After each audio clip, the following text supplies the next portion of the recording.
Welcome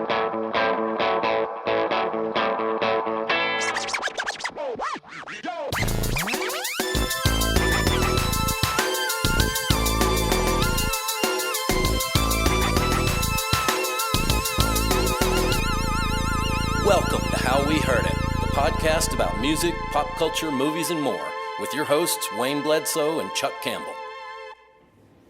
Habari! This is Chuck Campbell with Wayne Bledsoe and John Baker.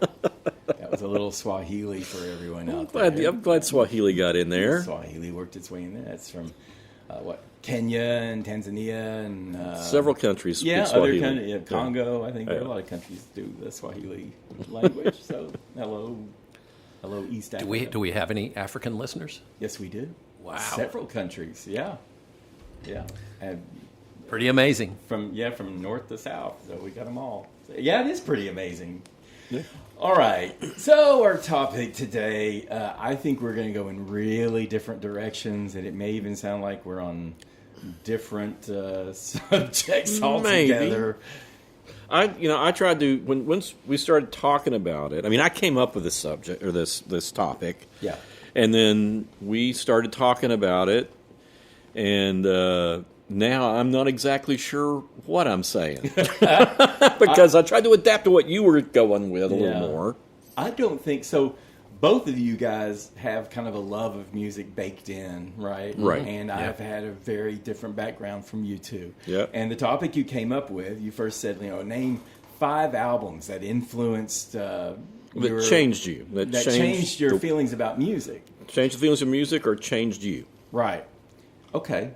And technically I did that, but coming from the standpoint of someone who, as a kid, kind of just didn't care about music at all and wasn't particularly interested in it, I was changed, I think, in different ways. You were already you had influences. Your older sister was, leading you the way and everything. And my mom, I was just on my own. Well, yeah, I mean, it's interesting because the first one I was going to talk about came out when I was 2 years old, and I probably heard it when I was 4 years old. But, I mean, at 4, I had Elvis albums memorized. I was imitating Elvis. And, I was this obnoxious kid who was singing Elvis songs all the time. Right. But I also, in the albums that we had in the house, we had Ray Charles, Modern Sounds, and Country and Western Music, which was Ray Charles and Elvis and Jerry Lee Lewis were my mom's 3 favorite artists. So I heard them a lot. Okay. So I couldn't pick out an Elvis album that changed me because Elvis was always there. I can't remember the first time I heard Elvis. Elvis was always there. Yeah, I can't remember when I first heard Elvis because I was singing him by the time I had my first memories. Right. But I can remember hearing Modern Sounds and Country Western Music and thinking this is different. Okay. And it changed. Just to sort of, we started off with the change thing. Even as a little kid, I could tell, it changed what I thought about what kind of music I liked. Okay. Because this was my mom's music, for sure. Right. But this was different. And even though I couldn't articulate what it was, it's because you had a soul singer, a guy who pretty much invented soul from our R&B world, singing country songs, which I had heard some of these country songs by the original artists because we listened to the radio all the time. Okay. And forever then, I associated country music and R&B music as something kind of together. And when I became older and started learning about the history of music, I realized there's a good reason. It's because those two musics were treated the same by the industry. Mm-hmm. They were given no respect, and those artists were all listening to each other. And they were singing each other's songs and borrowing styles and things. And it's folk music by different populations. Yeah. R&B is folk music for African Americans. Yeah, and country music is the same thing, but it was also music from the working class. Mm-hmm. Yeah. Which it isn't now particularly, but back then it was. It was music for regular folks. Right. And it was the most, at the time, probably the most poetic, as far as songwriting goes, of everything out there. Okay.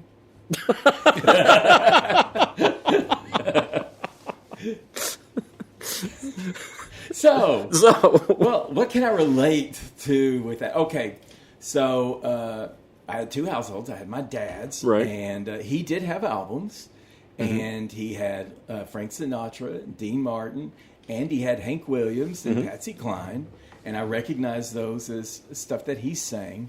I don't think I ever listened to any of his albums, though. Really? I just heard it from him. Yeah, I didn't. And then at my other home, after my parents' divorce, of course, we had a den that had the best stereo. The only stereo in the house was in the den, and I had two older sisters. Okay, so they controlled the stereo. When their friends came over, they went to the den. When their boyfriends came over, they went to the den, right? And I don't think my mom had albums. We listened to the radio in the morning when we were getting ready for school, and we had one of these systems where you had the big intercom in the kitchen, and then you had everybody had their own speaker. So they played the radio, so it was coming, and I would just turn it off in my room. I didn't control the radio. When we were in the car, I didn't control the radio. At home, I didn't really listen to the stereo. I didn't have albums. I didn't have interest in albums. I saw albums. And both of my sisters and their friends would come and leave albums there and sometimes take albums. So albums were kind of fluid, and I wasn't even sure whose albums were whose. But I don't know, I always had other stuff going on. And so I wasn't listening to albums. And I know we had singles too. And I remember old singles, and I don't know if they were my sister's bought them or my mom bought them or what, but I remember Hello, I Love You by The Doors. Right. And Barbara Ann by the Beach Boys. And a song called Bend Me, Shape Me by the Guess American... No, the American Breed. American Breed, yeah. So, and I would listen to singles occasionally, but I just wouldn't listen to albums because it just looked like a lot, and I just wanted to hear a song. And my friends and I, we spent a lot of time playing outdoors. When we were indoors, we would, we'd be playing games, cards, board games, or maybe watching TV. I didn't watch as much TV as most kids either, but at least I would watch TV when my sisters weren't home because they I didn't have a TV in my room. I didn't have a stereo in my room. And my sisters kind of dictated what was on the TV. And I didn't like a lot of what they liked. So the things I remember the most were Gilligan's Island and Bewitched reruns because for some reason those came on when my sisters weren't around. So that's why I watched those all the time. Interesting. But I can tell you my first album that just kind of gave me an education on what an album even was, okay? So we would go to the beach all the time, and I first heard the song Uncle Albert on the boardwalk at the beach. And we'd go, once or twice a year. And it seemed like it was always playing for years and years. I think they're probably still playing it like today because it just always played. And I asked who it was by, and someone guessed. I don't remember who told me what. Someone said it was the Beatles. And then someone else told me it was Wings, which I thought were two totally different things. And I did come across Wings and Beatles albums occasionally through whatever my sisters have, and I never saw it on there. But they had this album. That I thought was by a group called Ram. Okay. Yes, you know what I'm talking about over here. I didn't know. And I was interested in Ram because they had this bright orange cover. Yep. And it had a dude who was like hanging on to the horns of a ram. And, and I was an Aries and all that stuff. And I love critters. And so I thought, well, yeah. And I don't know how, but I realized that Uncle Albert was on this album called Ram. Then I realized, this album called Ram is by Paul and Linda McCartney. Right. Okay.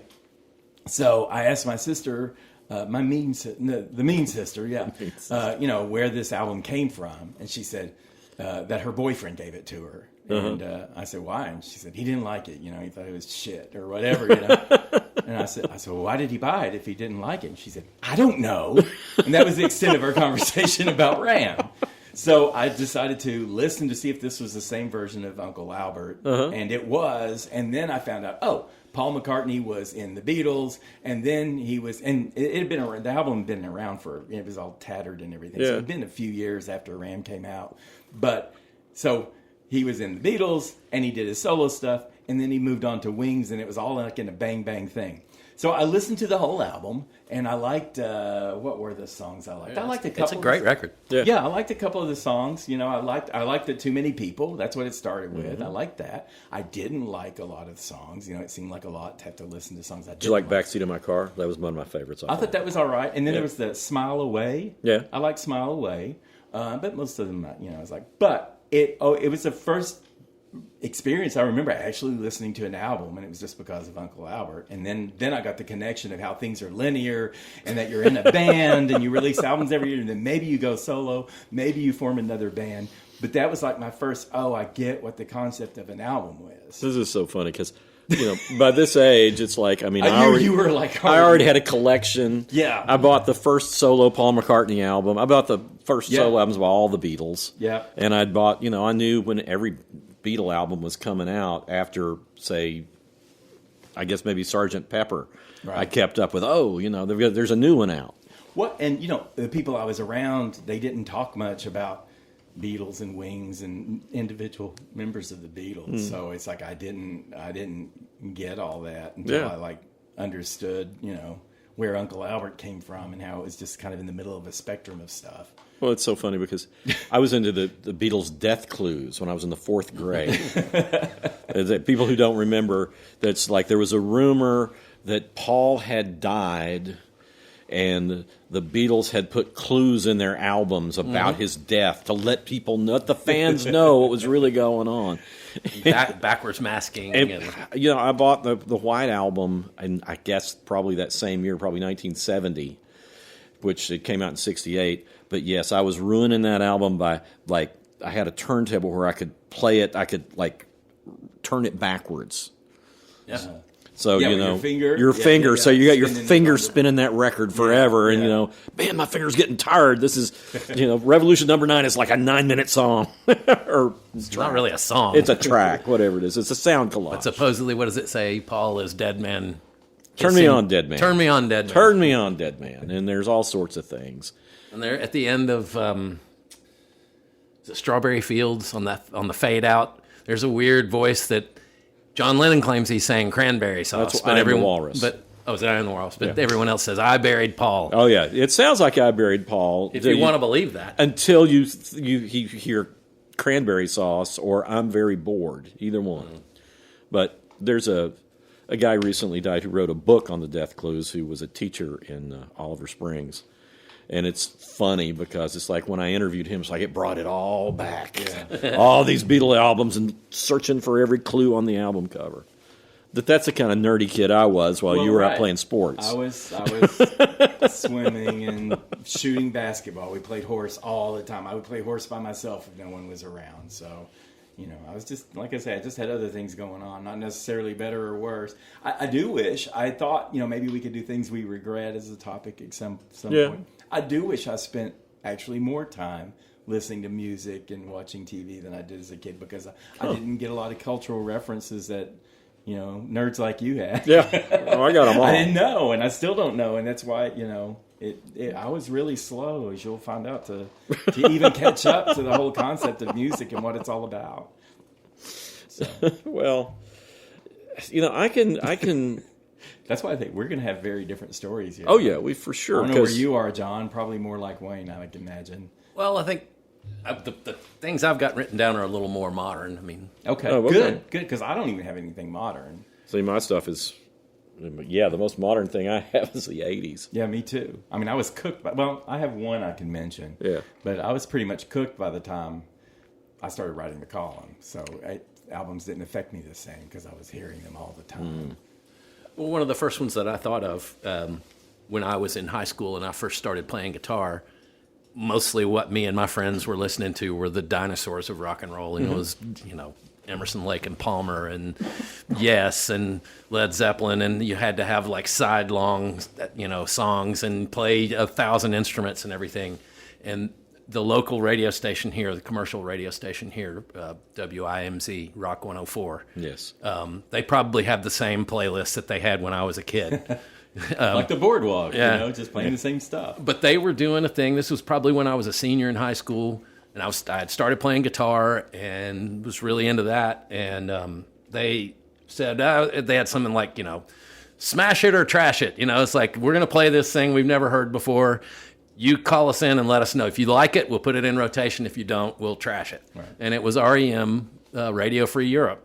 And I loved it. I thought, it sounds like the Byrds. You know, it's an arpeggiated ringing guitar. And it was the first thing that I'd heard that I thought, I think I can do that. Right. You know, it's like, I can't play like Steve Howe or, you know, Jimmy Page or anything like that. But, I mean, Pete Buck is just playing chords. I mean, I can strum along with that. And that really changed my whole, you know, and all my friends, they were like, what are you listening to? You know, like I was kind of first influenced by punk and new wave, and most of my friends weren't there yet. Right.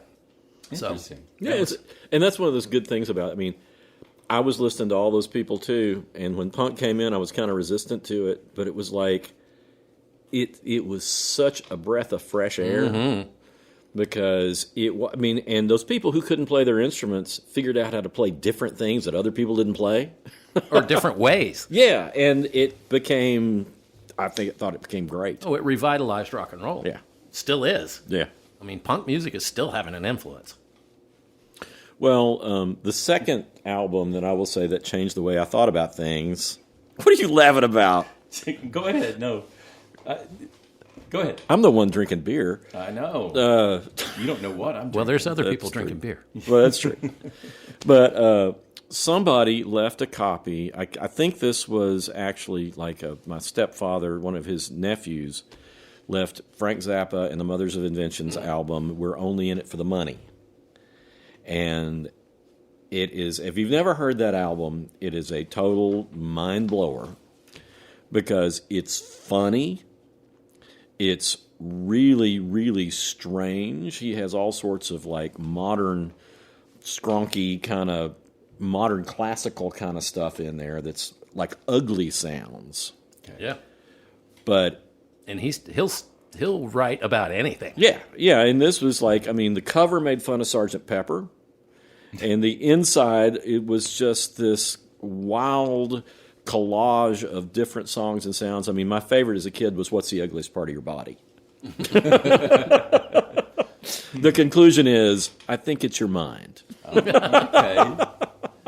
Have you ever seen any of Frank Zappa hand wrote out all the music to give to his musicians playing with him? Wow. And it's just the most beautiful stuff. His penmanship is incredible. It's really artistic. You've mentioned that. I need to look that up and see it. Was that like the first experience you had with humor in music, or the first subversive humor, or the first subversive? Well, I mean, I can remember as a kid hearing the folk song "Beans in My Ears," which was like a song that insults Lyndon Baines Johnson, who was the president at the time. Okay. Back then, they say, "Hey, LBJ, you got beans in your ears," because he's not listening to people. But it was the first time I thought, this is serious, but it's funny too. Okay. Yeah. And he's challenging some sort of preconceptions that most decent people hold, and he's like saying, I don't know if that's the truth or not. Oh, yeah, and I mean, to me, kind of the most shocking thing was flower power sucks. Yeah, he had long hair, and he looked like a hippie, but he wasn't a hippie at all. No, and it was funny. Why did he never did drugs, he never drank. Well, because he wanted to be active. He thought that all this, peaceful stuff in a time when people were being sent off to war. Was too passive. Right. And he was very, let's do something as opposed to let's sit around. Against the war, but he just thought they needed to be more active about it. Right. Okay. And he says, there's a part where he's going, at the beginning, who needs the Peace Corps? He's saying, or some character, I can't remember who the vocalist is on there, he goes, he's talking about all the things he'll do when he gets to San Francisco. I will love everyone. I will love the police as they kick the shit out of me on the street. And he says, I'll go to a house, and I'll find a house because the bands all live together, and I'll get the crabs, but I won't care. Well, it's very layered humor, I would say, sophisticated, so I can see why, Yeah, it was, and it's one of those things. I was so lucky that that's the Frank Zappa album I heard at first, because even... Oh, that was your first Zappa album? Okay. Yeah. Okay. I mean, even though it was challenging, it was like so much fun, and I had to play it for everybody that came over. Listen to this! But I think that helped me appreciate that people like Randy Newman and Tom Waits and other people can be really funny, but be ultra serious as musicians. Which I think you consider like a Zappa as like a forerunner of Randy Newman then, or well, I get that as soon as you said Randy Newman, it's like okay, I can see only layered humor there. Yeah, only in not the sound, but only in the humor and the social commentary area. Yeah. I mean, social commentary was every place when I was growing up because there were protest songs. Okay. But the protest songs all had a kind of kumbaya feel to them. I mean, once Bob Dylan kind of, started doing his own thing and not just doing protest stuff, you still had this vacuum of protest songs where people were singing things that were just so obvious and just, cheesy. Well, are you ready for my next I am ready story? for yours. Okay. All right. So, I know I told you that my mom took me to see Jaws, and we ended up seeing Tommy instead. Right. So, she, I was a kid. I couldn't see Jaws by myself. So, she was going to do me a big favor, and she and I were going to go to a movie together. And for whatever reason, I don't know if it was the wrong theater or the wrong time or the wrong day or what, but they were showing Tommy instead of Jaws. And neither one of us had any idea what Tommy was or what it was about. And Mom was like, hey, what do you think? You want to try it or do you want to just go do something else? I said, sure, let's try it. So I was the youngest one in the theater and she was the oldest one in the theater. How old were you? I don't know. I was like... it came out like 75. Yeah. So 11? Yeah. So too young to understand it. Too young to be sitting next to my mom for the Uncle Ernie scene. That's for sure. Absolutely too young for that. And the Acid Queen. Yeah, the Acid Queen. Yeah, that was a lot too. And we both had headaches afterward. But I was fascinated by it because it was Ken Russell as the director. And it was just like this really weird story. And unlike the only musicals I'd seen before that were like Sound of Music and Wizard of Oz, where you had a lot of dialogue and then a song and dialogue and a song. And Tommy was from beginning to end. It was all music. Right. There may have been 3 or 4 seconds in between songs where it would be silent. I think at one point Anne Margaret says the word Tommy. Anne Margaret played Tommy's mother. So that kind of lingered with me, but I didn't really research it or anything like that. I had no idea The Who had written an album called Tommy and that they had performed it themselves before it became this movie. Whereas I got it when I was 10. Right. I didn't know it existed. I didn't even know who The Who was, really, But then... So a couple of years later, my dad was an officer in the Air Force, and on the base he was in charge of operations for a lot of different parts of the air base, like the officers' club and the dining hall and the theater. They had a movie theater there. And they would show movies like every Friday and Saturday. And, well, maybe not every. But anyway, I would help, like, Dad. Sometimes he would run the movie himself, and other times he had staff do it. But sometimes I would help with the popcorn or whatever and go and sit and watch the movie. Well, it turns out they were refurbishing the theater at one point, and Dad brought that big old projector up to the house on the base, and I happened to have a screen because I had a movie camera. It was no audio, but a little movie camera that I had. So I got a screen to see my movies.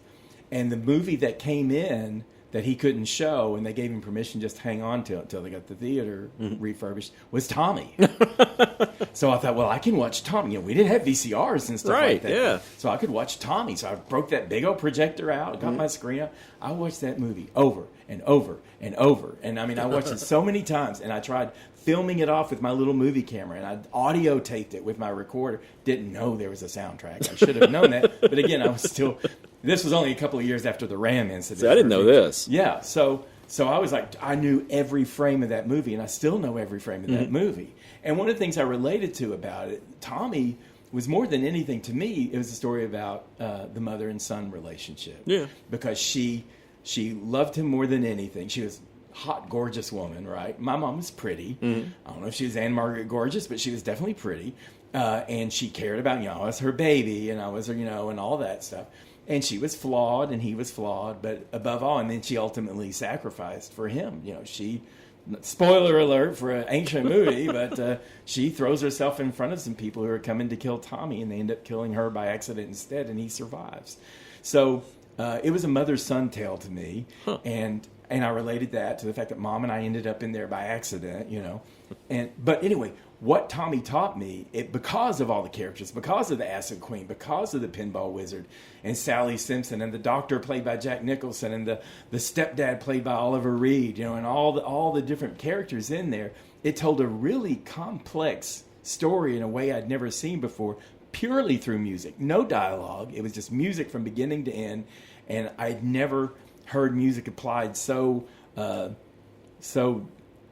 pointedly to such a detailed story. I know it wasn't the most detailed movie in the world, right? But it was pretty complicated for a kid. Yeah. And so that was my first understanding of just how much meaning an album could have, and it's not just an assortment of singles. Well, this explains a lot, because yeah. I've always been fascinated by why you like that movie so much. I mean, I got the album when I was like 10. Right. The Who album. The Who album. I got it for Christmas. My sister, I think it was like it was a double album, so it cost more. So I think I had to kick her in a couple bucks or something so she could get it for me for Christmas. But I have that feeling from Tommy, and I relate it somewhat to my sister. But hearing why the movie is so special to you makes it different, because I was disappointed in the movie when I saw it. I didn't know the Who album existed, and when I finally heard it, hearing Pete Townsend as the mom is no comparison to Anne Margaret as the mom. Not looks wise. Yeah. So it had a different meaning and different context for me, but it was a really weird side chain of events that happened that it involved my mom first, and then my dad, and then my movie camera and a projector and rehabilitation of the theater at the base, and all that stuff came together. And I became more of an expert of that movie than any movie I'd seen before. And I didn't get even the movie soundtrack for a couple of years, because I don't know, it just took me a while to understand that there was a movie soundtrack out Interesting. there. Huh. So well, okay, I'm going to relate one to a movie too. I bought the soundtrack for Clockwork Orange before I could see A Clockwork Orange. yeah. Several years. I used to do that with horror films. Right. I do that, yeah. And, that came out, Clockwork Orange came out, what year was it? 72, so I was 12 when it came out. Yeah. But I was fascinated by it. I didn't know what it was about. The imagery got me as a kid. Like, when you see pictures from it, it's like, what the hell is this? It looks like it's going to be a really crazy good movie. So I bought the soundtrack. And the soundtrack, which is by Wendy Carlos, who was still listed as Walter Carlos for the most part back then. Right. But she took Beethoven's Ninth and some other things and did it on synthesizer, which, I'm not a big synthesizer fan, but this didn't sound like orchestras. It sounded like just this different sound. Right. And I absolutely fell in love with it. And even though, we got introduced, our whole generation, our generations were introduced to classical music probably by Bugs Bunny cartoons. Yep. Bugs Bunny cartoons and Gilligan's Island. Yeah.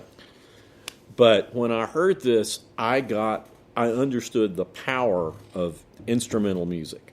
Cool. I've got a similar story. So but go on. I'll but it's follow it. Because they have like the finale of Beethoven's Ninth done on synthesizers and voices that are done something electronic with them. I'm not sure how the vocals were done with it, but it was just, I got chills listening to it. Well, and there was also that sort of rocked up version of Joy of Man's Desiring, the right, Apollo 100. Apollo 100, yeah. And they've used that a bunch of times. They used that in the Boogie Nights. Yeah. But they use that song a lot. But this was like so, and it just made me want to see the movie even more. And when I finally saw the movie, I saw it when I was 15 back at the University of Tennessee. We'd sneak over and go to the movies over there. But it's like, oh hell. Yeah. This is not what I had in my mind when I was listening to this music. Yeah. I remember my dad just got cable TV, with the big box with the long wire that goes in. It goes chunk, chunk, chunk, and he got HBO. And they played Clockwork Orange on there, and that was the first time I saw a naked woman on TV. And it was like, whoa! But yes, in the context that you saw her, probably I know. It's pretty rough. Yeah. I guess there's the one scene where he's with the two girls, and they Yeah, that's got they do the William Tell overture to that. Cool. But anyway, yeah. So what else? Well, so the end of the 70s, beginning of the 80s, that's kind of when everything else came ashore, when I started buying albums finally, because I wasn't buying albums or anything like that.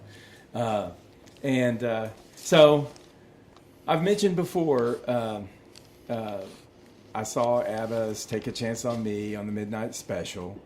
And we were talking about it a little while ago, and I think I didn't come across right because I was saying that, I didn't relate to the rock bands and I didn't relate to the guys on stage with the guitars and everything. And you said, but then you came up with ABBA. And I said, yeah, they were like from another planet. Right. What I didn't finish that with is like, I felt like I was from another planet.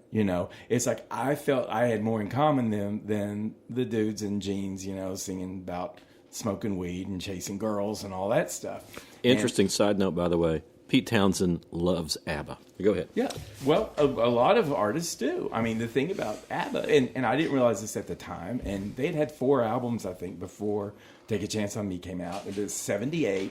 It's the first album I actually remember buying. Mm-hmm. I don't remember the time that I bought the Tommy soundtrack. It was sometime around then. But I bought, it was called The Album.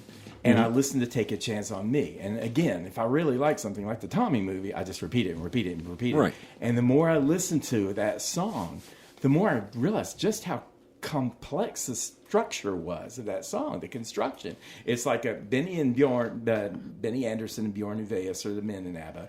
And they've done plays. They did One Night in Bangkok and all kinds of theater and stuff like that together. And they just are so precise and detailed about the construction of pop songs, And it reminds me, like when you guys were talking about how much more complicated Beach Boys music was than you listened on first blush, your impression. That's how ABBA came across. And it wasn't until Take a Chance on Me, but just the women's vocals used separately and in tandem, and then the men's vocals. The men's vocals, they're the ones who start with take a chance, take a chance, take a chance. And that's woven in, and it shifts chords, and then they have like little backing vocals going all the way through it that support the women, and they're just changes and just so many like little, just tiny little segues from one little part of the song to the next. And I just was hearing all that because I was hearing it. It's like, wow, that was just like a little boom, boom, boom, from the drum in this one little passage. And I had no idea music could be that complicated, especially something that sounds so simple, and it does sound simple. Yeah. But, so many artists like Pete Townsend and people you interviewed, I remember there was a while and some of them said, ABBA may have been, a really big influence on me. And it was because they made the simple look, the complicated look easy. Yeah. And so that had an effect on me. And I went back and I bought all their albums that had come out before that and the albums that came out after that. And, they were consistently, especially the further along they went, the more sophisticated they got. But and I'll skip on over to orchestration because at the same time, I bought the soundtrack to Alien in 1979 when that came out, and it was symphonic. And then I bought the soundtrack to The Shining the next year, which is also an orchestrated soundtrack. And I also got, what did I get? I got Vivaldi's Four Seasons and Tchaikovsky's Swan Lake. And I just went into a real heavy orchestration binge, and it reminded me, it made me think, why didn't I keep up with my piano lessons? Because I really love, and I developed an appreciation for string sections and horn sections and the mood and mode that they can bring to music. And this was, like you were saying, listening to orchestrated music, without vocals, you can, to realize that you can feel so much emotion, and so much from just passages of music. I never got there with the guitar, I admit that, but I understand when people say they do feel that. Right. But just how the passion with just music alone without words can move you. And I got that. I got that through the soundtracks, and I got that through the orchestra albums. And there was like 4 albums that I got like within a year. And that was kind of like my big binge, at the turn of the decade. I was raised around classical music. My grandmother was on the board of directors for our local symphony orchestra, and she took me to see the Knoxville, here in Tennessee, the Knoxville Symphony Orchestra do Ravel's Bolero. And I was too, love that. Yeah. It's a fantastic piece of music. I was too young to be told what the piece of music is Sex. about. It's Yeah. it's about seduction. But Yeah. But then I also remember, I think it's Benjamin Britten did the Young Person's Guide to the Yep. Orchestra, where they like highlight the string section, and they highlight the oboes, and they highlight Right. the clarinets, Yes. and they highlight the cellos, and then the bass, and all of that. Yeah. And To that find was out just what such they an all education. bring. Yeah. But Well, anyway, so we had a similar, Yeah. at least as far as orchestras go. oh, and another thing that makes you another classical piece of music that really makes you feel is Samuel Barber's Adagio for Strings. Yeah. It's the scene at the end of Platoon. Yeah. When the good Sergeant Elias, Right. they're Oh, taking yeah. off, and he's running across the field trying to get away, and they shoot him, and he's just, that's Yeah. Adagio for Strings. And it's just, it is heavy. It's a heavy piece of music. And Really of course, sad. Bolero was in the comedy 10 with Right. Bo Derek and what's his name? Dudley Moore. Dudley Moore, yeah. I'm going to make some sound here because I'm going to get my beer. Hold on. Okay. Oh, he's going to get himself a beer. Is that a homebrew? No, it's not. Okay. It's All right. it's Rolling Rock. All right. Maybe they should sponsor us. Yeah, they should. Brought to you by Rolling Rock. Well, I realized when I was looking that there were years where things changed for me. Right. In 1975, 3 albums came out. Eno's Discrete Music Yeah. and Steve Reich's 6 Pianos and Lou Reed's Metal Machine Music. Okay. And 6 Pianos is the one I heard in 75. Well, actually, I heard the Metal Machine Music then, too, because I bought it. But I checked out, I was always somebody that if I read something about a piece of music and I didn't quite get it, I wanted to understand it. So I checked out 6 Pianos from the library, and I did what we did then is I put it on a cassette, I Took it back. yeah, and took the album back to the library. I was doing that all the time. Oh, I did that all the time. But 6 Pianos, it was confounding to me because it's modern classical music and it's slow. The playing is not slow, but the changes are slow. Somebody once described this kind of music as watching the waves come in at the ocean, which the classical composers who make this kind of music hate that description. Right. Well, it makes sense. I can see it already. You see it in the distance. Yeah, and it's like it changes so slowly that Right.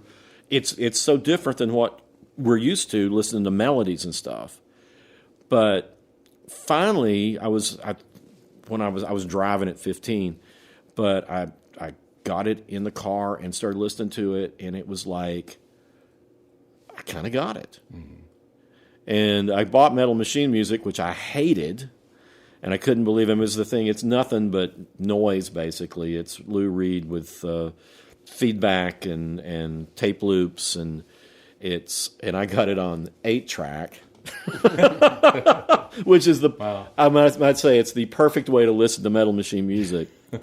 But it took years for me to appreciate it. But discrete music, I finally really got it, that you could have something slow and put together kind of randomly that's beautiful, and it doesn't have to be forefront in your mind. Mm-hmm. I've always heard about Eno that he doesn't demand your attention, but he rewards it. Right, exactly. That's kind of the perfect description The of that ambient music. stuff, Yeah. And it's like we put it on with Sarah got a new dog the other day, and we're trying to chill it out. So I said, let's put this on. Mm-hmm. And I don't know that it chilled the dog out, but everybody else chilled out. But we used to put it on when my late wife and I had animals and stuff, and all the animals would chill out. But it was like, this is a different way to think about music. It's not all about emotion. It's not all about melody. Sometimes it's about math. Sometimes it's about randomness. Sometimes it's just about creating a feeling, and it does kind of create a feeling, and I love it. Well, Brian Eno has famously said that he loves creating systems that make random music and just setting them to go and letting them go. Because he's got an app called Bloom that you get a screen, and if you touch it, it makes a little tone. If you touch it somewhere else, it makes a different tone. And then it starts looping those tones, and it just keeps going. And it just kind of makes ambient music that you've made for you to listen to, and it just keeps changing too. Well, with me, it's like I love found art. You know, you're walking down the street and you see like a sign that's peeling or something, and you just think, I want to take a picture of that because it's weirdly beautiful. Yeah. That's the way I feel about this music. Well, I also think, and I guess this will lead into, I went through a major Pink Floyd phase, and one of the things that I think they do so well is use sounds like atmospheric sounds, kids playing, a plane flying over, or whatever, in their songs, and it takes you into a place. Yeah. And I really do believe that any sound you can capture, you can use in music. And so that was a big influence on me, was Pink Floyd. That ties into something else, but one time I was taking it to Dave Brubeck, who was somebody, I mean, I love his music. Explain who he is. Dave Brubeck is a jazz musician, jazz pianist, that he had the song Time Out, which was like one of the rare jazz hits. And you'll hear that all the time. You'll hear that and Unsquare Dance and Blue. Did a lot of weird time signatures. Yeah, well, Time Out was all weird time All weird signatures, time. and then Time Further Out was even weirder time signatures. Right. But he told me that he grew up on a farm, and he said he would start thinking musically about the rhythms of the farm machinery. Oh, cool. So, like the tractor, he said the tractor had a certain rhythm, and he said he would think about that, as music, and it like stuck with him for the rest of his life. I mean, is there anything more lulling than like your neighbor mowing the yard, or someone vacuuming the house, or just something like that? Just like a very steady, very distinct sound, but it's just continuous. Reminds me of the Joni Mitchell album, The Hissing of Summer Lawns. Yeah, and you can just hear sprinklers at night. Yeah. Sprinklers are great. When I was a kid, we had electric heaters, and the coils would heat up, and when the coils would expand, the metal would make this tinkling sound. Yep. And I used to love to turn on the heater. I mean, That's scary, Wayne. It was great because it was this beautiful little, like high pitched little. It sounded almost like a little tiny glockenspiel, right? Inside the heater, and it was like that's one of the most comforting sounds to me is because it's like, okay, the room's going to warm up now. Yeah, yeah, and I could go to sleep. Yeah. I made a recording of our cat Mo purring. He was a champion purrer. He could purr for hours. And I just made a recording of like 45 minutes of him purring. Oh, cool. And put like synthesizer tones on top of it, and it's the most relaxing piece of music. Oh, that's great. I need a copy of that. It's called Mo Purrs. No purrs. You got another one, Chuck? I do. And this one, you knew this was inevitable, but I can't talk about huge influences without talking about her. But it was the early 80s, and it was Kate Bush. It was not the old Kate Bush stuff, which I had acquired, but it was like she had her third and fourth albums, Never Forever, and especially The Dreaming. And these songs, what this influenced me on was these songs had so much, like in a 3 or 4 minute span, just really unique perspectives and lyrics. And I was used to songs mostly just being about love or a crush or, partying or, smoking weed or whatever. Right. And her songs were like just so... she had like a woman catfishing her husband. This was before catfishing, but her husband's kind of getting distant, so she starts writing him love songs or love letters, and he falls in love with her, and then she disguises herself, and and he throws himself at her, and it's or I mean, just like other things, like she had this kind of witchy tribute to just summer, and things that. Like what inspires is just a short song called All We Ever Look For. And it's like, it can be anything. It can be a god, or it can be a drug or a hug, or anything like that. And just all these songs, including weird stuff that I didn't understand, and stuff about, how the worst thing about war and everything, and how young the soldiers are when they die, that a lot of them don't even make it to 20. Yeah. And she had an environmental song called Breathing, and it was about the sky changing, and there's just some toxic chemical in the air, and we can't breathe, but you can't not breathe. And just all of these things in 3 or 4 minutes, And I know there are other artists who were also likewise, going for more unusual or unconventional topics, but this was the one that introduced me to that.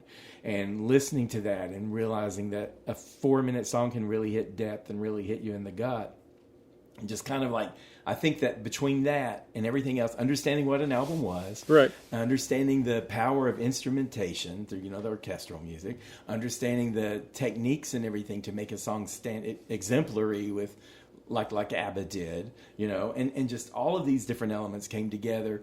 And at that point, just a few years after that, I was reviewing albums, and I think that those little pieces that fell into place made me ready for it, because as a kid, that would have been the last thing in the world I ever thought I would do, Yeah. So I think that, and she was the one who brought to light that you can have really odd ideas and existentialism in 3 minutes, Right. and all that stuff. So she was the one who brought that to me. And I know, like I say, I know there are other artists who did that kind of thing, but that was my entryway to that. Huh.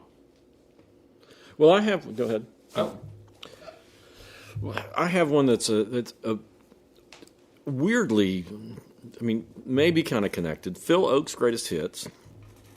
I'd heard like some of Phil Oak's songs there, but for Fortune and Love Me, I'm a Liberal and things like that. He was a contemporary of Bob Dylan and Eric Anderson and all those guys.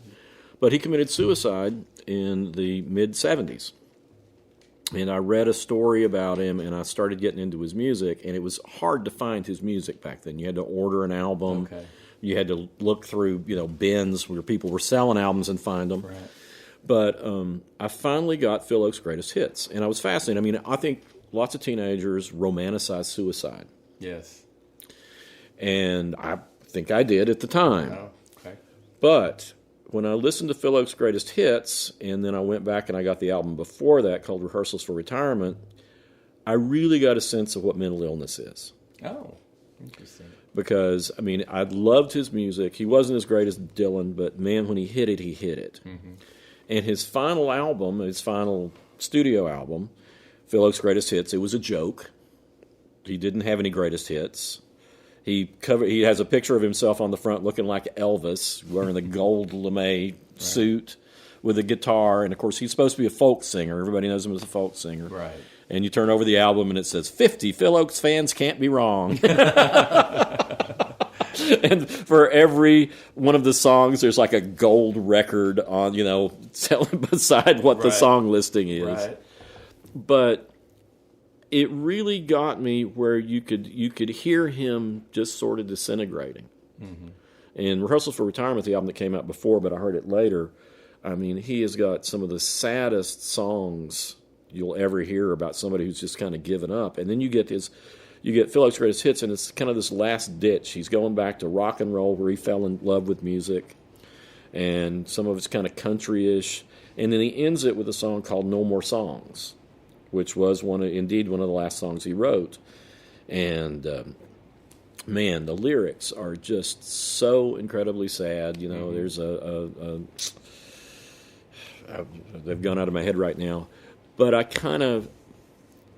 felt the connection with art and kind of falling apart, and I've always liked albums where people sound like they're falling apart. But it really affected me as to, how much pain this guy was in. Mm-hmm. And it sort of changed my romanticism of suicide. I was going to ask you, what effect did that have on you then? Did you learn from his lessons? Yeah, or? I did. And, once I started reading more about him, it got more tragic. He was bipolar, and he had all sorts of issues, and he just felt like he had done his thing, and he was done. Yeah. And you listen to that last album, and I'm the unpopular opinion, it's my favorite Phil Oakes album because it's the most raw and it's the most real, and he was trying to get back to who he was. But, man, it's really effective, especially when you know the story. Right. But, yeah, it changed me. It changed the way I thought about a lot of things, about suicide and about mental illness and the connection to art. You look at – I always think I wish he had gotten through it and survived because we needed his voice now the way we needed Bob Dylan. Mm-hmm. When Bob Dylan kept making great albums, and Phil would have come back and made some great stuff too. But hopefully.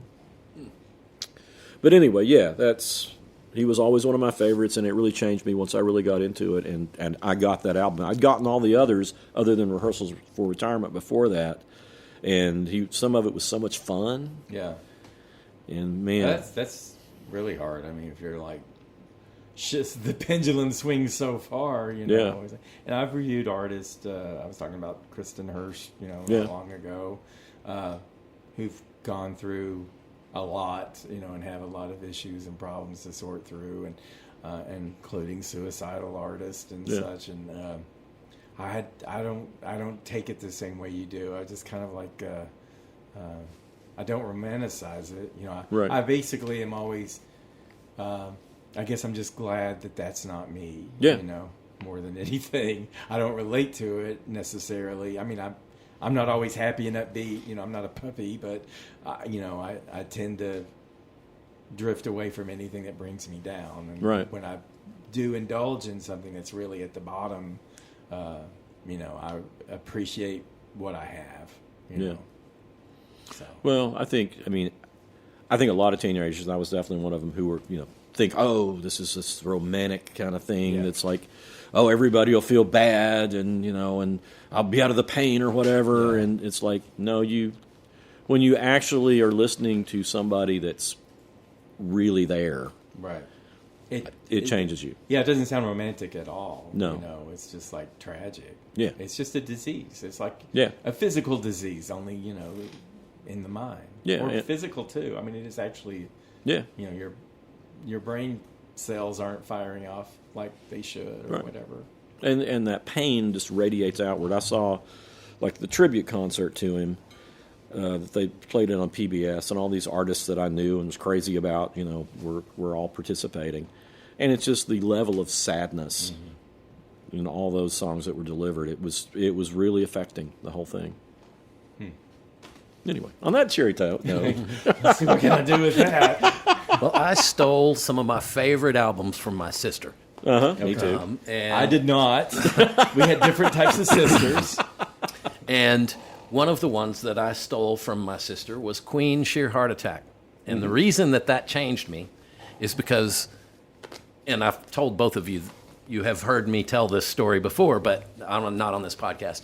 But so for Christmas one year, I got a record player. I was a kid. It's just a little, like a suitcase. You put your record on and it came out of the speaker in the side. And then my older brother got the stepped up version of that, and it had two speakers that came off of it. And so then he got a little older and got, and he had to take it seriously. And so he had to get like a receiver and a turntable and speakers and all the components. And so he gave me his old junior record player that had stereo speakers, and I was on the bottom of a set of bunk beds, and I hung those two speakers on the slats underneath the mattress for the top bed, so they were right in front of me. Right. And Queen's Sheer Heart Attack was the first album I ever heard that I could appreciate what stereo actually is, because there's things going back and forth all over the place, and I was like, all of a sudden there's a whole new dimension of music that I had never appreciated before, and that's still, Sheer Heart Attack is still one of my favorite albums. It's so good. It rocks hard. Freddie Mercury's in a fine voice. Brian May's just a monster guitar player. It's a great record. And Killer Queen's one of a wonderful single. Yeah, it is. It's great. So that's my contribution there. I remember it being, it was totally different now. It was a Tom Tom Club. But I remember they had a lot of percussion in it, and I had my earphones on. And it was like, and I just hear it going back and forth from my ears, like, oh my God. It was just such a revelation to hear the music moving around. Well, and the thing is, you have two ears Right. for a reason. Yeah. You need to be able to hear if something's approaching you from, if a saber-toothed tiger or a bus or whatever, you need to be able to locate sound. And if you can play with that when you're recording and mixing, if you're listening to this podcast, you'll notice that Chuck is on the left and Wayne is on the right, and I'm right in the middle. Well, it's funny because Jimi Hendrix's second album, it's like the Gods Made Love. Yeah. It's like somehow, I don't know how they do that it does make it feel like when you're listening in stereo, it makes it feel like it's circling around you. Yeah. I don't know how they achieve it, but they do. Well, I recently had a amazing experience at a recording studio in Nashville where I got to experience a studio that was built expressly to mix for Dolby Atmos, which is surround sound technology. And there were, let's see, three huge speakers facing us in front, and then 5 on each side at eye level, and then 6 overhead aimed down at us, and 6 subwoofers in the room. Oh my God. Wow. And they played several different things, but they played some stuff that was sounded like it would be good for gaming, like metallic just clanks and things going all over the place. But then he played Elton John Rocket Man mixed for Atmos, and that song has got all kinds of stuff that's like rocket ships flying over, and they're made out of guitar slides, Right. and it goes, and it's just, they were just going all around. Wow. I've never heard anything like that. It was incredible. Isn't there something like that happens in the middle of Hello, I Love You? Oh, yeah. Yeah. You just reminded me that was that one of those singles. I don't even know where it came from, but it was always around from when I was born, I guess. But oh wow, okay. I have one other kind of like a footnote type thing here. So I started reviewing albums, and I was reviewing 3 albums a week after week after week. Very exhausting. I've gone through this before. Draining. I went through it, and when I started reviewing, everybody I was reviewing was older than me. It was mostly baby boomers and some older Gen X. And then I went through all the Gen X, them having their peak years, and then got into the millennials. And I was just cruising along and not worried about it. But I started thinking, my beat was basically new stuff, the latest thing, the next biggest thing, and all that. And usually the people who are breaking, like right now, the people breaking are Gen Z. The Gen Z is like 13 to 28 right now. So they're the prime years. Millennials are getting too old to break. It's like if they're already established, fine. But if you get into your 30s, it's kind of like it's not working for you, then move on, find something else or whatever. But I started thinking, well, can I keep doing this? How many generations am I going to go through reviewing these type people? And I started thinking, it was after like 2010 or whatever, because I thought, well, I rationally knew that I could analyze music and relate to young people, no matter, because I was young once, right. No matter how old I got, I could still understand, what they were looking for and all. But I was thinking, for a while, I was like, maybe I should just like shift my focus or stop writing the column or whatever. Because, I got through the earlier millennials, like I said, the Beyoncés or whatever, that was fine. But then Taylor Swift, she came around. And when she started, she was a teenager. I thought, I don't know if I'm going to like this. But I had mentioned before, Shake It Off and her right. album, 1989. It came out in 2014. And when I listened to that, it's like, oh, hell yeah, I can review this. This is an amazing album. Mm-hmm. She's an amazing singer, an amazing songwriter, especially. A good singer, amazing songwriter. Yeah. And I can watch her develop and grow. And she was like, at that point, she was 20. She was in her 20s. Early 20s. Yeah, she just crossed 20s. Over with that one. But that album made me think, I can do this as long as ever. And I always knew that critics, like when I was reading critics, when I was a kid, that they'd be reviewing bands in their 20s and they'd be in their 40s or 50s. So it's like, you don't have to be the same age as those people you're reviewing. So what was it, 1989, Taylor Swift's album, it came out in 2014. And it just kind of sailed me on to where, my last few years, almost everyone I was reviewing was a Gen Z. Yeah. So, it just kept me going through. So, I started with the boomers and worked my way all the way to Gen Z. So, and I don't think I ever lost touch with what it was like to like young music or anything like that. Well, my last one has, it's a year, and it's very similar in just that it's related to work. 1986. Okay.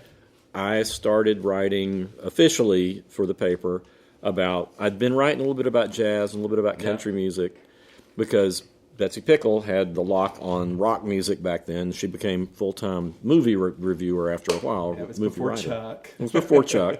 But in 1986, Randy Travis's song album Storms of Life came out, and Steve Earle's album Guitar Town came out.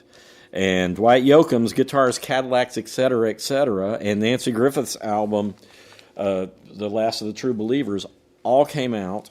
And suddenly country music was, at least to my ears, the most exciting music out there. Yeah. It's had its moments. Yeah, and I mean, this was suddenly like all these great singer-songwriters. Yeah.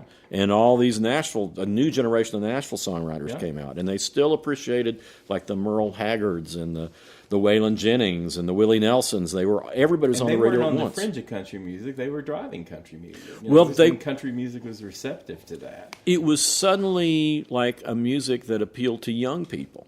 I mean, I remember a big change. I was walking through Westtown Mall, and these girls started singing "Digging Up Bones" by Randy Travis, and it's like something's changed. Right. Yeah. Because prior to that, nobody that was like in their teens would have been listening to the country radio stations. Right. And those, I mean, Storms of Life to me is the one I've mentioned Randy many, many times. And Lyle Lovett's first album came out too. This was like mid-late 80s? 1986. Okay. All these people came out. Okay.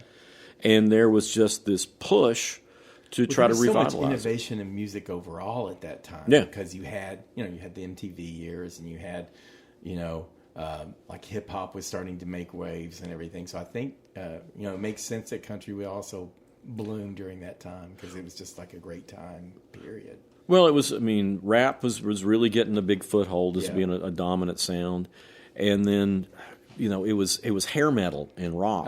At the time. Yeah, rock. Rock was the wounded genre of all of them. Rock was just this new formula that was just seemed terrible, and all of a sudden, you got country music where you've got really good lyrics, really good melodies, and these real distinctive voiced singers. Yeah. And like not to, but that's when R&B was really blooming too. Yeah. So it's kind of like everything was picking up the slack that rock was leaving behind. Yeah, it was. And like back to the first thing I talked about, it's country music and R&B were always kind of going side by side. Yeah.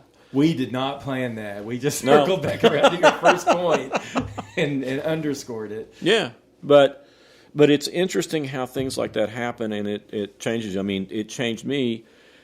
As a writer, I was writing about the music that was like taken off, and interviewing all these people, and still, had relationships with some of them. I saw Lyle not too long ago when he played in Knoxville, and got to go back and hang out with him a little bit. Yeah. But, yeah, I mean, that was an exciting time to be writing about music and to be listening about music and, be right down the street from Nashville, basically, where things were just exploding. Mm-hmm. I got a year or two. Okay. 1979. Okay. Great year for post-punk, new wave stuff. Elvis Costello and the Attractions, Armed Forces came out. The Police, Regatta de Blanc came out. Joe Jackson Band, I'm the Man came out. And possibly my favorite album of all time is The Cars' Candy O. Yeah. And the reason that album's so important to me is because I had just gotten my first electric guitar, and so I just played along with that record and learned every guitar part on that album. Wow. And it's made me really appreciate an underrated guitar player, and Elliot Easton, the lead guitar player for The Cars, is just a fantastic guitar player. And I learned how to play solo guitar by trying to imitate Elliot Easton. So that was a good year for music. Yeah. Cool. Well, I feel like this has gone pretty well. Yeah. I thought we were doomed. I thought we were doomed to just be talking about different things randomly. Like, well, we three men speaking randomly. We've done so many shows where it's like a list of songs, just an endless list of songs. Yeah. And we feel like we got to get them all in. It was nice to, at least... I come in with way too many, and then the last 10 minutes, and I haven't, I had 50, and I still have 35 to get through, and I'm going to, by God, plow my way through those. I do the same thing. Yeah. I don't. I usually, I never consult the internet. I just you give me the topic, I think about it, and I write down whatever pops into my brain, and then once y'all start talking, I start going, oh yeah, there's that one, and there's that one, and there's that one. And but I just rely on my ability to improvise. Well, I research and research and research, and then I still blow it. One of the worst mistakes I've done on this whole podcast was when we were talking about somehow I was talking about Madonna. Yes. And I was talking about her growing and developing, and she really bloomed with the erotic album. Oh, I Right. think it was when we were talking about artists that took us a while to get Yeah, to yeah. like. And her erotic album was the big sex album and blah, blah, blah. And that's what she was always meant to do. And then when we got into her recommendations, I recommended erotic and everything.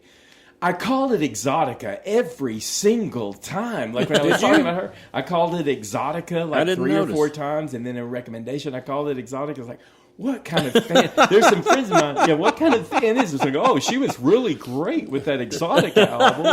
And and a friend of mine just listened to that episode and said, I'm like, I know. I said, I'll try to figure out a way to say, I blew it there. Oh, I've done that too. Yeah. So It's like, no matter how it's much like the we Beatles, research- Abbey Avenue. Anyway, I do recommend Erotica by Madonna. You will have a hard time finding Exotica, which is by Martin Denny.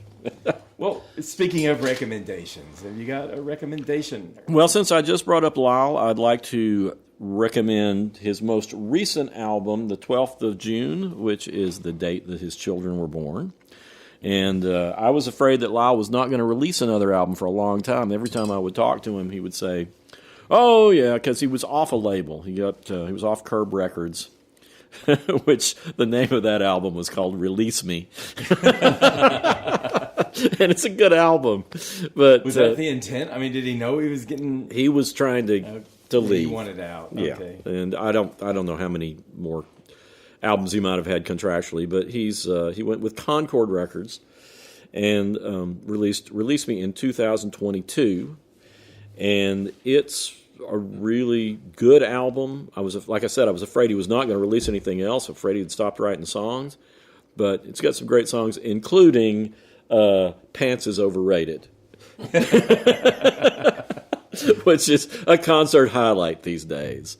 And I was when I saw him in concert a couple of months ago, whenever it was, he did a new song that was inspired by his children called "It's a Naked Party," because his kids he went back on the bus, he said, and he's got twins, fraternal twins, a boy and a girl, and he said they're running around the bus naked, and he was saying something about putting on some clothes, and they said, "It's a naked party, it's a naked party," so he wrote a song. Yeah, that's what you do.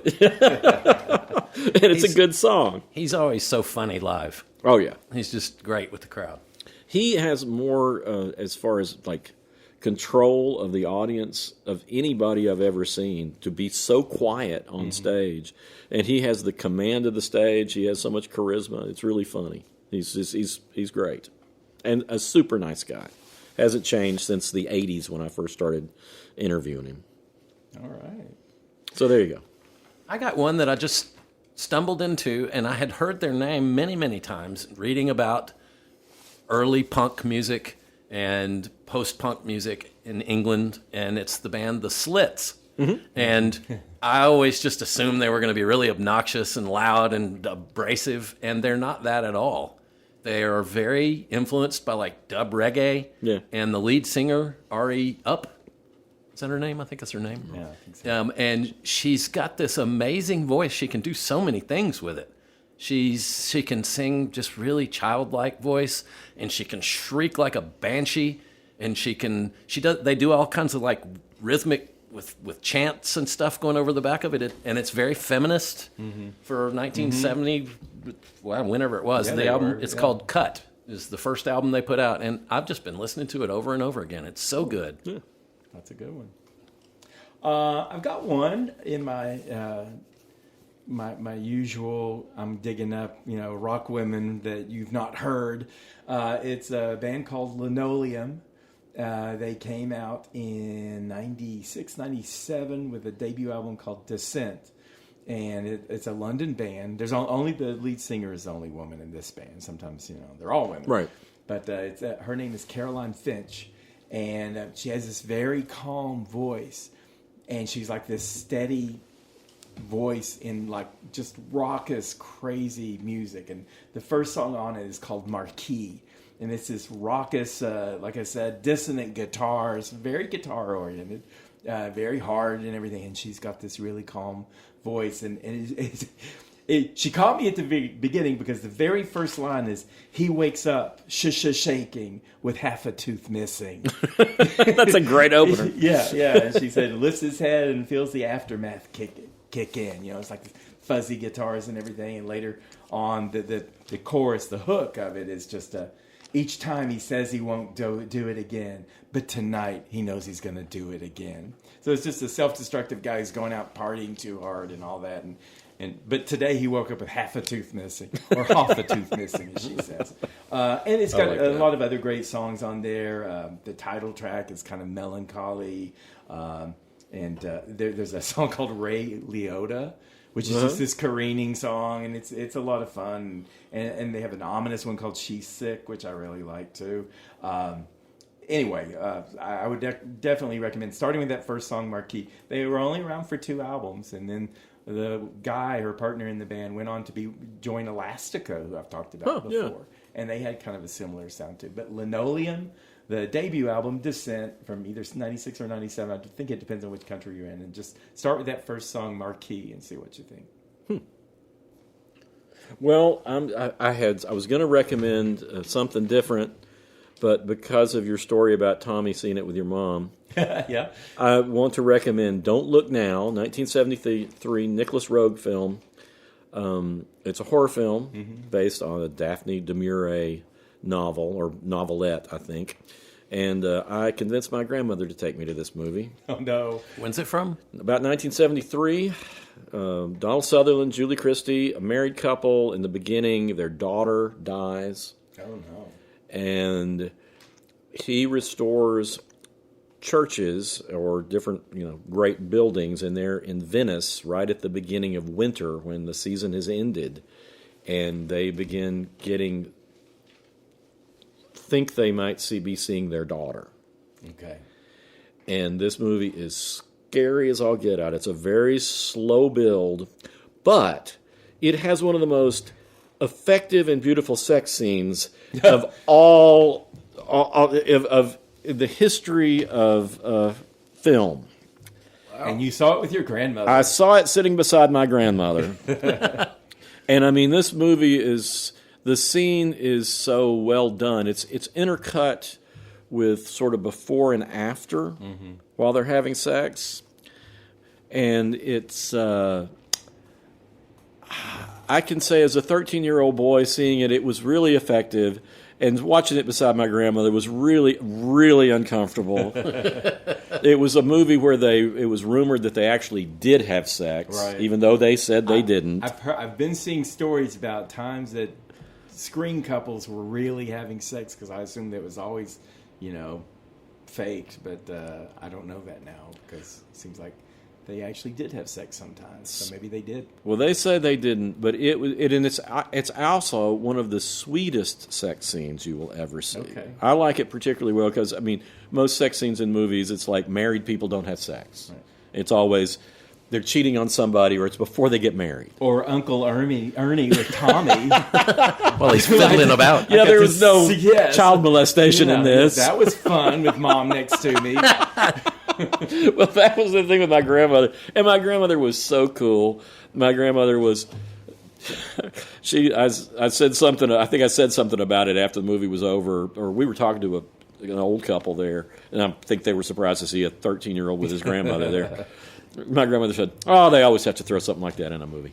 Let's go get some ice cream. Sells tickets. Yeah, she just no problem, no big deal. But man, I watched it with Sarah not too long ago, and it's like she really liked that scene too. Yeah, it's probably a lot better watching it with her than with Grandma. Well, the second time I saw it, my best friend Daryl and I went to see it at the University of Tennessee, and he the last half of the movie, he had to pee so bad. I thought he was gonna have an accident. But you cannot leave that movie once the end kicks in. Right.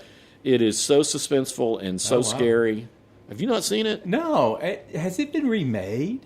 No. Okay. I don't think so. Okay. But it's always listed as one of the best horror films of all time. I've seen that, and I've not seen the movie, but I think it was just a time when I wouldn't have seen it because I was too young to see it. Well, I was too young to see it too. Obviously. And I don't remember that showing up on cable either, so I don't know, It does every once in a while, but It's a classic, and like I said, it's a slow build, but once you get to the end, man, it kicks in. Okay. Well, I don't really have anything new to recommend, but my wife and I have started watching. It's the second time we're taking a swing at Succession. Mm-hmm. I've heard so many people say, "Oh man, it's some great television." We got through about 2 episodes the time we tried before, and we were like, "I hate these people." Yeah. And we just finished, I think, the 3rd episode, and we're still going, "I hate these people," but everybody says it's good, so it's not. I gave up on it. I gave up on it in the first couple of episodes. Like, I don't know who I'm supposed to like. Yeah, they're I don't all like hateful. things where I don't like anybody. You know? I don't like the guy who plays the patriarch. I can't think of his name, but I've never liked him as an actor. Yeah. Well, he doesn't seem like he's going to live very long, but apparently he lives through several seasons. He lives longer than you want him to. longer than anyone in the family wants him to. Yeah. They're all so Everybody. hateful. The audience and family all were on the same page with him being. Yeah. So I don't know. The jury's out. Okay, so this new show, Alien Earth, it's based on basically it's set 2 years before the original Alien movie, and it's pretty good. Is it? Yeah, I've watched the first 3 episodes. It's on FX and Hulu, and I'll say that Ridley Scott is like an executive producer. He, of course, did the original Alien and many more to come. And Timothy Oliphant's in it, and there's like a huge cast. There's Sidney Chandler right now seems to be the main character other than Timothy Oliphant. But I was a little dubious at first because it's projecting. It says there are 3 types of AI figures, types of AI people who will determine the fate of the Earth, and it's set on Earth. And it's they say cyborgs and synthetics, and then hybrids, which are like synthetics, merged with something. And I thought, I don't know if I'm going to like this. I mean, like, where are the aliens? Shouldn't it be about aliens? And aliens are in it, but in the first few episodes, they're not really major, and it is more about.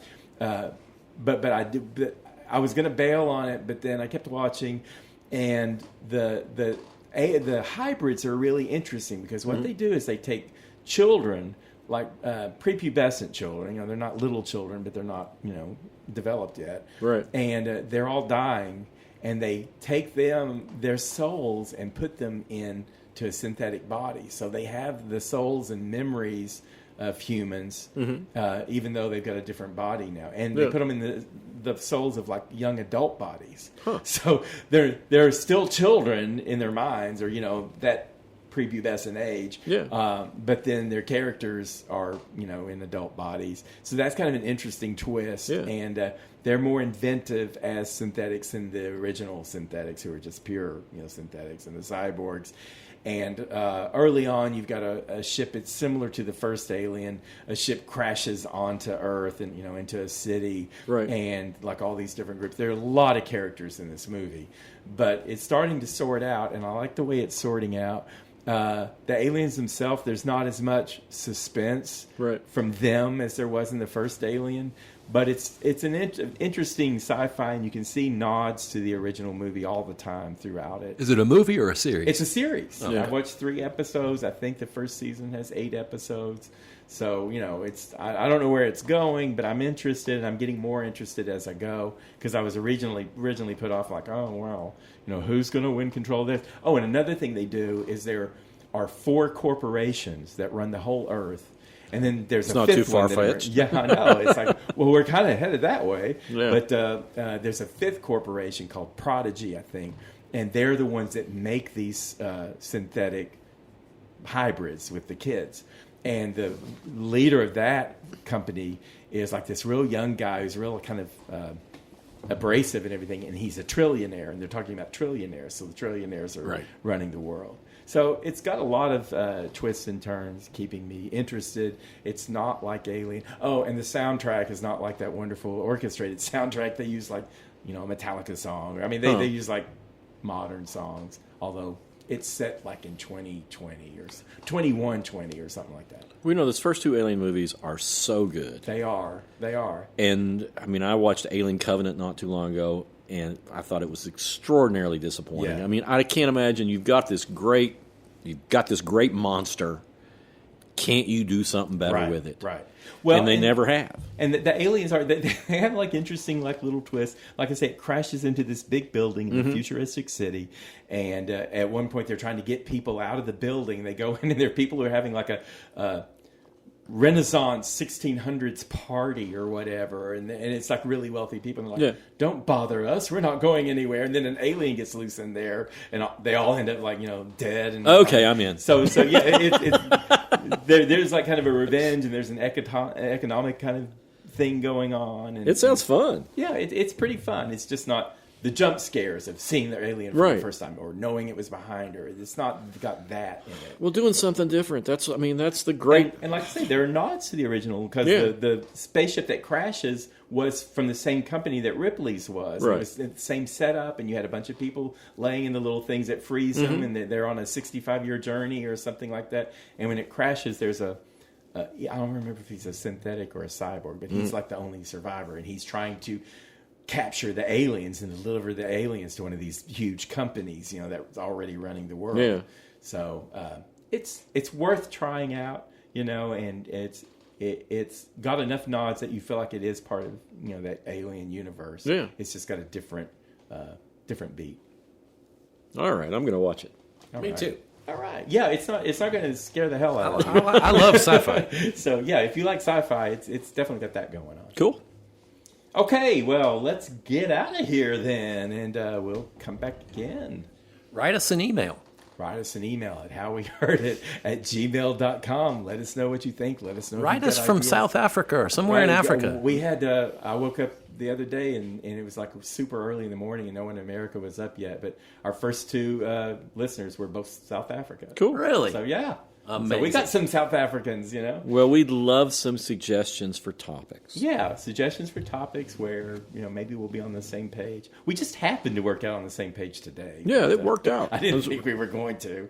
Well, but, I mean, once we started talking about it, I've started thinking, let me adapt this a little bit to more what you're talking about. Okay. So, Yeah. but it worked. Cool. I think so. All right. Cool. Well, thank you. I'm proud of what we've done. I'm proud of what we've done. Yes, we're doing well. All right. This is all normal. This is all normal. Everything's normal. Nothing to see here. Just listen. Bye.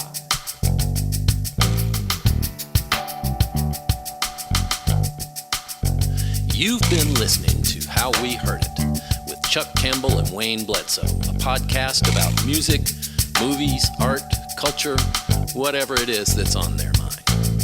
How We Heard It was recorded at the Arbor Studio in Knoxville, Tennessee by me, John Baker.